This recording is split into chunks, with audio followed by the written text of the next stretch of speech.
Everybody, it's Shane here, joined with Dermot, Lyons, and a few of you guys that are in the Facebook group might have seen Dermot's post from last night I think it was, talking about his recent results. He's been kind enough to join me for a quick chat just to talk about how he's got on, what he's done since lockdown and since he's joined us here in the gym. So, Dermot, how are we doing? My first question for you is, where were you at sort of before you joined? So you joined back in, was it February time? March, I think it was actually. March. And so before you joined, where were you kind of at with your fitness? I wasn't at anywhere with my fitness, to be straight. I'd stopped doing anything. The only thing I'd done was play golf once a week. I was extremely overweight. I think I weighed in with you on the first day at 15.3 or maybe 15.3. I have a wrote down here. Yeah, 15.3 was your play, first weigh in. Yeah. My goal was to get to 13.13, which I achieved yesterday for the first time in, I think, to be honest, is about 15 years. Oh wow, it's a long time since I've been that weight. Sure. Okay. So I'm no longer officially obese. I'm just now fat.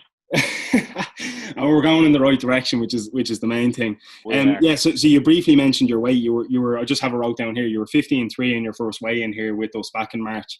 And so before you were training, what kind of motivated you to actually come in? How were you feeling before you joined? Obviously, you got to a stage where you kind of constantly tired. I have two young kids, a 5 and a 7-year-old, who have more energy than fucking me on a good day. Sure. Yeah.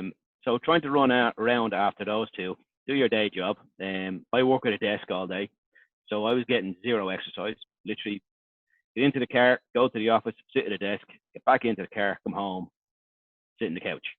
Sure. So I was doing absolutely nothing, and the weight just piled on. Okay. So that was my motivation, was the kids.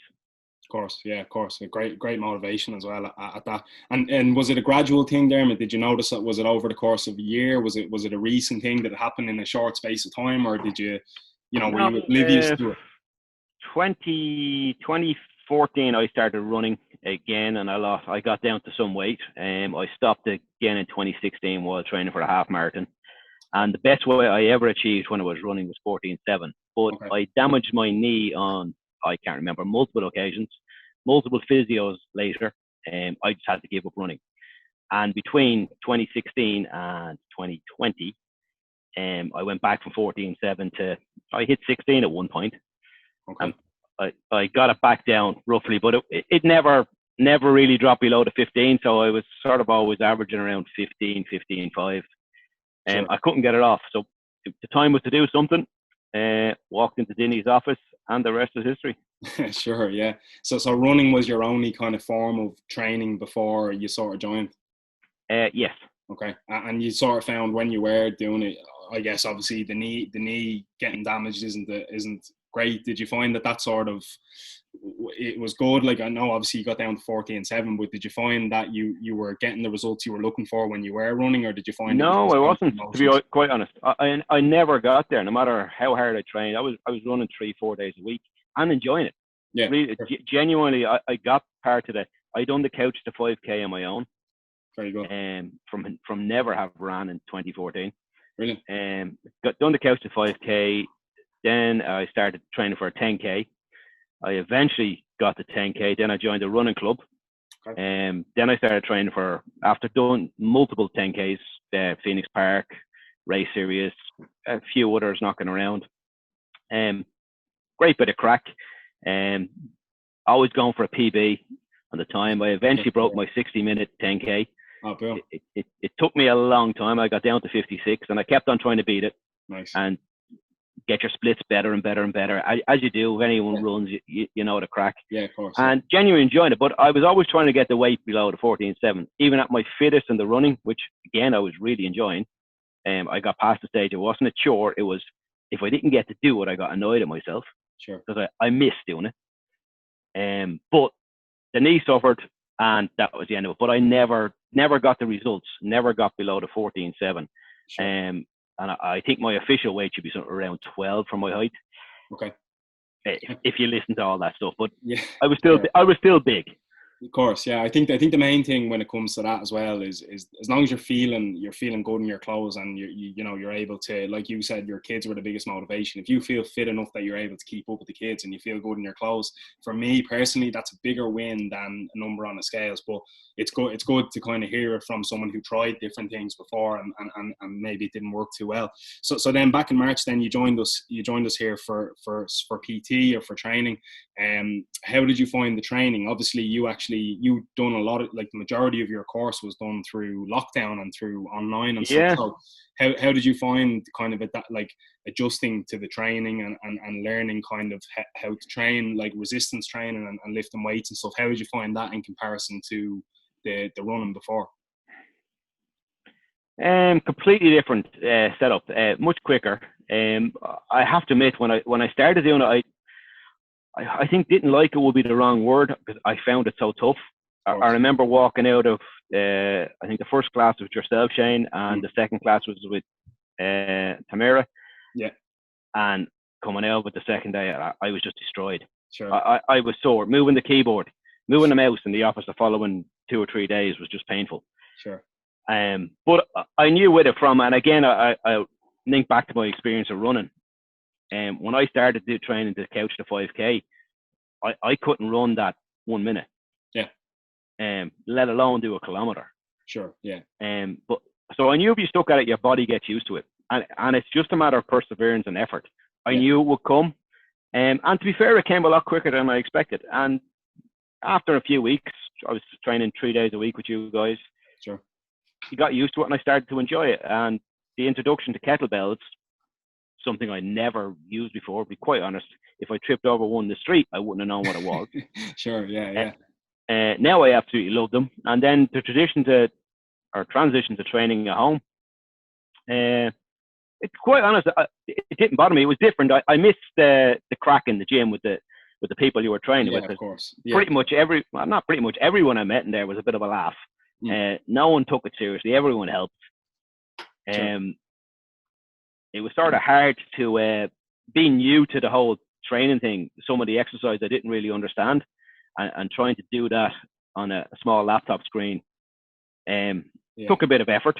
Sure. But like that, you got to put the commitment in. But it worked, and now I enjoy it. To be quite honest, I'd stay training at home. Brilliant. Yeah. And I think what's important to note there as well is that I guarantee everybody who's going to be watching this will be able to relate to that first feeling when they came into the gym for the first time, and they done their class, and they woke up the next day and they had to, hold on to the banisters walking down the stairs. I think everybody has been in that, me included, has been in that position before. So I think it's normal to feel that after your first class. And I think, like you said there, what's big, a big take home from that is the perseverance, like you said, and the consistency, and knowing that, trusting the process, and knowing that what you're doing, you're not doing it for the good of your health. You're doing it because, like, when we explain to you about your nutrition, about your training, we're not just doing it for the crack. We're doing it because there's a benefit to you, and understanding that, and putting your trust and your focus in the process, I think is really, really important, because then it takes the guesswork away from it a little bit. It takes the kind of am I doing this? Am I doing this right? Am I doing this wrong? When you've got somebody kind of checking on you and watching you and stuff, I think it just takes all that away. So that's brilliant. So yesterday, Dermot, you posted in the group your post about your recent results, and I guess recent as in probably, I'd say probably in the last 6 weeks, maybe 5 weeks, like as recent. I know we had a chat, a few weeks ago about, we talked about food, and we talked about training, and we talked about, kind of long-term sustainability. What's worked for you kind of recently? Because obviously we are still in a position where it's a bit strange. We're still working from home, and we're still restricted in certain places, but it hasn't seemed to have affected you at all. So what's worked for you kind of in the recently? How have you got down from 14.7 for 14.6, where you kind of, like, if I'll be right in saying, you kind of got stuck at that way for a little bit? I did, yeah.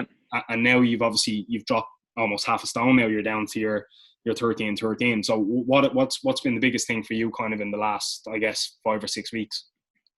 Well, the calorie counting and the app to control the calorie counting. So Shane, you done the chart out for me and came back to me with a text to say, right, this is what you need to do. This is your calories based on what you want to do. And if you follow this, it's a bit of trial and error. Set up the app on the phone. I log everything from a cup of tea to a glass of water, what I have for breakfast, dinner and tea. And if I decide to have a doner kebab and a bag of chips, if you put that in there, it'll tell you how many calories you ate. Sure. Once you follow that, or for me anyway, if you follow it, it's a bit of trial and error. And my allocation was 2,000 calories with, I think, 500 of that is protein. Sure. Well, I haven't got my head around that bit yet, but I tend to hit target most of the time. Well, all right, fair enough, some of the time. But followed the target, tried to keep it under 2,000 calories, which I have. And since I've been doing that and added with the exercise, it's just started to fall off. Brilliant. And so with that, so you've obviously gotten yourself to a stage now.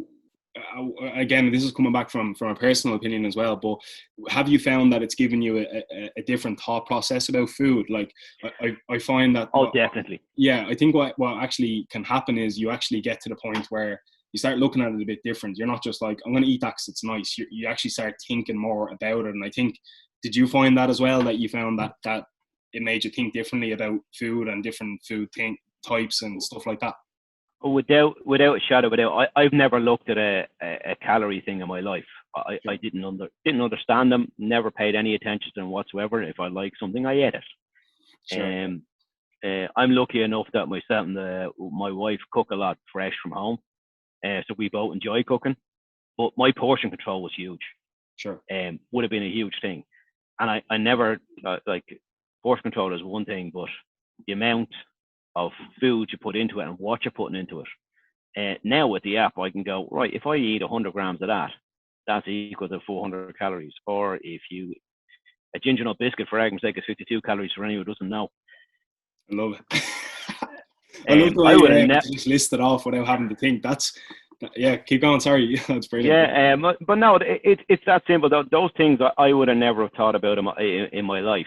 And I'm going, right, well, I can have 4 ginger nuts, or I can have a Magnum ice cream, or whatever at the end of the day, once it doesn't hit my calories. Or I can choose to go over the calories and try and burn it off.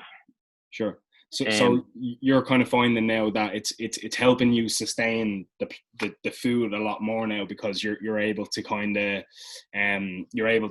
factor everything in without kind of restricting kind of everything. You're able to just have everything in moderation, and you've obviously found that's been able to keep you sustainable. You've nailed it. Yeah. It's in moderation. If you want to sit down and have a cup of tea and a biscuit, sit down and have 2 biscuits, but no, you're going to be eating 120 calories. Sure. And that's basically 5% of your daily intake. Yeah, sure. So if you want to keep the weight, yeah, and just don't lie to the machine. Just if you want to be honest about it and you want to achieve the goal, put in what you're eating, and then you'll know why you haven't done it. Yeah. To me, it's simple maths. It's food in, food out, and that food now has a number. Sure. And I track those numbers. And kind of a follow up on that as well, Dermot, is with that. Did you obviously, you've got maybe an interest in learning these sort of things, but did it take you time to kind of learn this stuff, or did you find that it made sense to you, if you like, when we had a chat? Did you find that you were listening to me being like, what's he talking about? Or did you find that you were like, okay, that kind of makes relative sense? Or how did you find the adjustments from going from the way you were before to actually now kind of controlling your food and being aware of it, I suppose?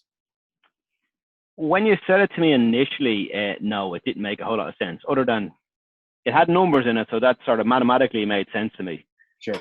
But until you recommended that app, which I downloaded, put it on the phone, and it didn't take me long, a day or two, to sort of work it out and going, oh, hang on, once you start doing it, then you get it.